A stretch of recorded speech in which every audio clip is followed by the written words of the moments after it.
A lot of people come to see me to try to fix things after things have gone badly for them in family court.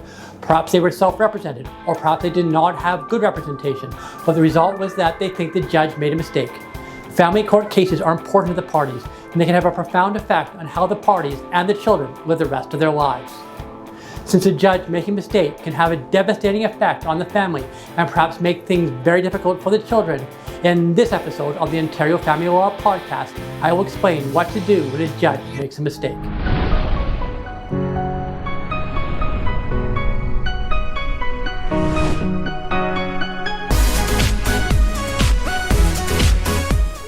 I'm Schuman, a certified specialist in family law in Ontario, and I've been recognized for my concerns over children's law issues, difficult parenting cases, and complex financial matters. I'm also a mediator, arbitrator, and collaborative lawyer.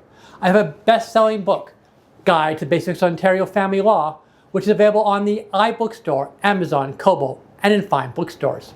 My book goes over the family court process in detail, and it is an invaluable guide to get you where you need to go after separation. When a family court judge makes a mistake, the implications can be devastating and very upsetting to at least one of the parties. Despite that, when figuring out what to do next, it is important to figure out exactly what happened and what the nature of this mistake is, because it can affect what you should do next. The court procedure is entirely different depending on the type of mistake, and using the wrong procedure can make it impossible to fix the error. Broadly speaking, there are two types of mistakes that judges can make, and a third circumstance where things unfold differently than the judge expected, so the order does not work as intended. The first type of mistake is that the judge, by error or by fraud, gets some basic facts wrong, did not understand the situation correctly, or used the court procedures incorrectly. These are usually minor types of mistakes, such as getting people's names wrong, or getting the address of a property wrong, or thinking that a party was advised of the court date when that party had no idea that they were supposed to be in court, or unintentionally making a procedural error. These are the types of errors where judges make a mistake without realizing it, without doing it intentionally. The second type of mistake is where a judge deliberately makes a decision against the party and that party disagrees with it, usually because the party thinks the judge misapplied the law or misunderstood how the law applied to the facts of the situation. This is a type of error where a judge deliberately decided against someone, and that person wants the decision changed. The third circumstance is where a judge's order anticipates that something will happen, and it does not happen, or things happen differently than the judge anticipated. When situations change unexpectedly, the judge's order can have unanticipated or different consequences than intended. This may not technically be a mistake, but is a circumstance where if the judge had known how things were going to work out, the judge would have made a different order. When a judge unintentionally makes an error or mistake, then the proper procedure is a motion under Rule 2519 to correct that mistake. Where the judge intentionally decides against a party and that party thinks the judge was wrong in making that decision, the way to correct that error is an appeal. However, when appealing a judge's decision, the precise procedure for appealing depends on both the court in which the judge made the decision and the type of decision that the judge made. If circumstances unfold differently than the judge anticipated, the procedure is a motion to change. I will go over each of these. Correcting a judge's unintentional mistake. One of the times when I see people get into a lot of trouble is when they make the wrong decision about how to proceed when a judge unintentionally made a mistake. In that situation, it is wrong to appeal, and pursuing an appeal can make it very difficult or impossible to correct the error in the end. Appeal courts can correct decisions when a judge intentionally makes a decision that was wrong in law. Appeal courts often cannot fix innocent mistakes, and pursuing an appeal can make it impossible for the original judge to fix their innocent mistake, even if the judge wants to. Judges are people too. Sometimes they just make mistakes without intending to make a mistake. Sometimes their decisions have typos that change the meaning of the decision from what the judge thought. Other times, they make a mistake about someone's name, or the address to a property, or perhaps even the days that the children have important activities when ordering a parenting schedule. It can actually be very difficult for a judge to keep everything that is going on in a family straight when trying to make a detailed parenting schedule, which is one of the reasons why it may be much better for the parties to figure out a way to work out the specifics of parenting plans outside of court. Oftentimes, the court makes a mistake and perhaps it does not notify one of the parties of a court date. Perhaps the judge did not know that party had a legitimate reason for not being in court and made an order thinking that the party did not care about the matter before the court. Sometimes, unfortunately, when one party is not able to be there to correct what the other party is saying, the party that is there says things that are not true, and that results in the judge making the wrong decision without understanding what the true circumstances were. In any circumstance where a party thinks that a judge made a mistake without realizing what the judge was doing, the appropriate step to take is to bring the mistake to the judge's attention and ask the judge if, after being advised that there's potentially a mistake, the judge wants to change his or her order or decision. Neither parties nor their lawyers can just call up a judge and say, "Hey, you made a mistake. Do you think you might fix it?" Unfortunately, there were too many examples of parties abusing the opportunity to have informal meetings with a judge. As a result, there is a specific procedure to bring an innocent mistake to the judge's attention and ask them to fix it. The correct procedure is to bring a motion pursuant to Rule 2519.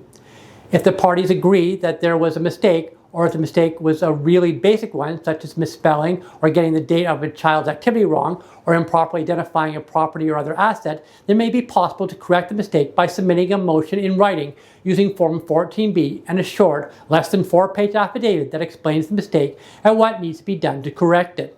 If the parties do not agree that there was an innocent mistake, then it is likely that they will have to go back to court on a full motion using a Form 14 notice of motion and affidavits filed by each side, and then have a full argument on whether the judge made an innocent mistake. Fortunately, if it is clear that the judge did make an innocent mistake and one party was wrong to require a full hearing on the issue, then the judge can order that party pay the legal fees of the other party who had to bring the motion. See my episode on how to get your ex to pay for your divorce for more information about strategies to collect your legal fees from your ex.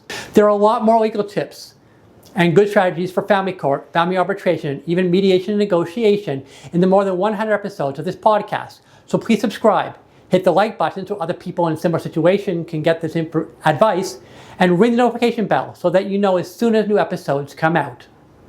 You may also want to pick up a copy of my book. In addition, you can also get a lot more Ontario family law information on www.schumanlaw.ca and on my social media feeds. Check out my Facebook page, follow me on Twitter and Mastodon at @SchumanFamilyLaw, and find me on LinkedIn, Blue Skies, and Threads. If the judge made an innocent mistake, then that motion, which can hopefully just be in writing, is all that you have to do to correct the mistake. This can be finished up as soon as the judge can hear the motion, which varies depending on which court you're in. You can check out my episode on how long it takes to get divorced for some ideas of the variations in how long it can take a judge to deal with the matter. But in the case of those innocent mistakes, the procedure is simple, fairly inexpensive, and relatively quick. Doing anything more complicated can just mess all that up and perhaps even make it impossible for the judge to fix their mistake. So in any circumstance where you think a judge made a mistake without realizing what they were doing, you should try this procedure first, even before starting appeal. The tight timelines for bringing an appeal may be extended if it is clear that it was possible the mistake was an innocent one and the party thought to give the judge a chance to correct it before proceeding with an appeal. However, once a party has appealed a decision, it is almost impossible to get a judge to go back and correct it on their own. And if the appeal court can't correct it because it was an innocent mistake, there may be no way to fix the problem. Appealing a decision when a judge decides against you. While asking a judge to correct an innocent mistake is a fairly simple, inexpensive, and straightforward process, bringing an appeal is the opposite. It is a complicated, expensive, and relatively slow process, even though appeal courts try to prioritize getting family law matters heard quickly. It is also much less likely to be successful because appeal courts defer to the trial or motions judges because they believe that the trial or motions judge spent the time to learn the case thoroughly, thought about the law carefully, and made the best decision in the circumstances. Because appeal courts defer to the decisions of lower courts unless they are clearly wrong, even the best appeals have about a 25% chance of success. Still, appeal courts will fix things when a judge carefully makes a decision, but makes a decision that is wrong under the law or applies the law incorrectly to the facts. One of the things that makes appeals complicated is knowing which court you must appeal to. If you appeal to the wrong court, then the appeal court will not have jurisdiction to hear the appeal or change the order. It will simply be impossible for that court to help. In the meantime, you have gone to the wrong court. The deadline for the time you had to file the correct appeal may have passed, so you may lose out on an opportunity to appeal entirely if you file your appeal with the wrong court. If your case is before the Ontario Court of Justice, then you appeal to the Superior Court of Justice. If you are appealing a final order, then you have 30 days to appeal. But if it is a temporary order, you only have 7 days to appeal. Keep in mind, for reasons I'm about to cover, judges really do not like hearing appeals of temporary orders. If your case is in the Ontario Superior Court of Justice, then things are a little more complicated. If the order you want to appeal is a final order made after a trial or summary judgment motion, and the order was made under only provincial legislation, or if the order was for a payment of money that is less than $25,000, either in a single payment or in a series of payments over a year, then your appeal is to the divisional court. If you are not sure whether the legislation the judge used is a provincial or federal law, then you will need to speak to a lawyer to make sure you get that right. If the final order you want to appeal was not made only under provincial legislation or requires a payment of money that is more than $25,000 that was not ordered pursuant to provincial legislation only, then your appeal is to the Court of Appeal for Ontario. Again, if you are not sure what laws the judge used to make the order, then you should speak to a good family lawyer who knows about appeals to make sure you appeal to the right court. If you are in the Superior Court of Justice and the order that you think is wrong is a temporary or procedural order, then you do not have an automatic right to appeal. Temporary orders are meant to only last until trial. The idea is that after hearing a full trial, the trial judge will know if the temporary order was wrong and can change the temporary order when the judge makes the final order.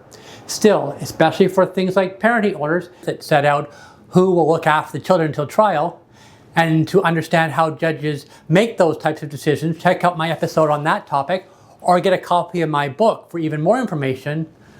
A temporary parenting order can seem like it will last forever, or cause problems for the children until trial. People can also be upset about temporary support orders. Nevertheless, in most circumstances, judges believe that any problems can be fixed by the trial judge when that judge makes the final order. For that reason, to appeal a temporary order, you need the permission of either the judge who made the order or of the divisional court.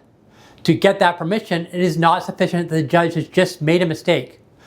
I'm going to oversimplify the legal test, but to give you an idea of how difficult it is to appeal a temporary order, you have to show that not only was the judge's decision inconsistent with the legislation or the orders of other judges, such that it is clearly wrong, but also that it is such a bad decision that it should not serve as a precedent that other judges may have to follow in future cases. That second part is particularly hard to prove, as most temporary orders are specific to the facts of the family and do not apply to too many other cases. There's a time limit for bringing a motion to get permission to appeal a temporary order. You only have 15 days to serve and file that motion from the date the judge made the original order. That is not much time, and since the legal test to get permission to appeal is difficult, you really should speak to a family lawyer who does appeals immediately after you get the order that you think is wrong. Again, I do this type of work. You can reach me at john@schumanlaw.ca or at 647-342-6775. You may also want to speak to a lawyer if you don't know whether the order you are appealing is temporary or final. Generally speaking, a final order is an order that gives a final determination of the issues between the parties. A temporary order is an order that only decides the issue until trial. Sometimes it can be difficult to figure out whether the order was temporary or final. An order that is meant to be temporary, as it only lasts until trial, can sometimes have a final effect that cannot be undone. But sometimes an order that seems like it is final can be changed and fixed later. If you are not sure, or even if you are not sure whether you are not sure, then you should get legal advice. The other thing you must do immediately for any type of appeal where there were people testifying in court is order the transcripts. You must do that immediately or your appeal can be dismissed for delay.